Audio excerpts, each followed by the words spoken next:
America द्वारा संभावित tariff बढ़ोतरी की चुनौती के बीच हस्तशिल्प निर्यात संवर्धन परिषद ने वैकल्पिक रणनीति तैयार कर ली है। परिषद का कहना है कि अमेरिकी बाजार पर निर्भरता कम करते हुए यूरोप, जर्मनी और स्विट्जरलैंड जैसे देशों में निर्यात अवसर तलाशे जाएंगे।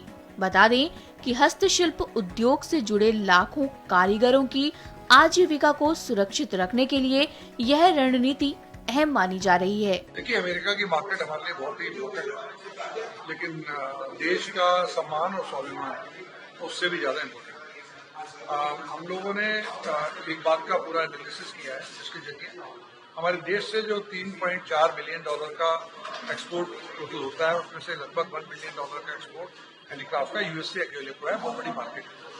हम लोगों ने कैश एंड कैरी की शुरुआत की है, ताकि अगर यूएस में भी स्थिति बिगड़ती है तो इसका अल्टरनेटिव हमारे पास अपनी स्वदेशी मार्केट है, जो लगभग $20 बिलियन के लगभग की मार्केट है, जिसको अभी तक पूरी तरह से हम लोगों ने छुआ भी नहीं है, शुरुआत भी नहीं की है। हम समझते हैं कि कैश एंड कैरी के जरिए हम एक बहुत बड़ी मार्केट, जो कि इंडिया की मार्केट है और उसके बाद में चाइना की मार्केट है, हम इसको टैप करेंगे।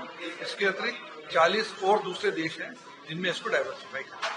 अभी हाल में हमने लगभग 5 अलग अलग जगहों में यूरोप में शोरूम खोले हैं, जिसमें कैश एंड कैरी का काम चालू किया है। 3 शोरूम जनवरी माह में जर्मनी में और स्विट्जरलैंड में खोले जाएंगे। और हम ऐसा समझते हैं कि देश में और विदेशों में हम लोग अपने जो कदम है बढ़ा रहे हैं, ताकि अगर किसी भी तरह की कोई भी स्थिति अमेरिका के टैरिफ की वजह से हमें आती है, तो हमारा शिल्प निर्यात उससे निपटने के लिए पूरी तरह से तैयार है। सर, यूएस में किस तरीके से आप करने वाले हैं, जिस तरीके से आपने अपनी स्पीच में भी यहाँ पे बताया है? यूएस में अभी हम डायरेक्ट टू कंज्यूमर जा रहे हैं और direct to B2B small retailer जा रहे हैं। वहां पर हम लोगों ने बीच में जो होलसेलर और इम्पोर्टर है, उनको कर्टेल करना शुरू किया है, ताकि टैरिफ के असर को बेअसर किया जा सके। मुझे लगता नहीं ये किसी बिजनेसमैन के या कंट्री के प्रेसिडेंट का प्यार होना चाहिए।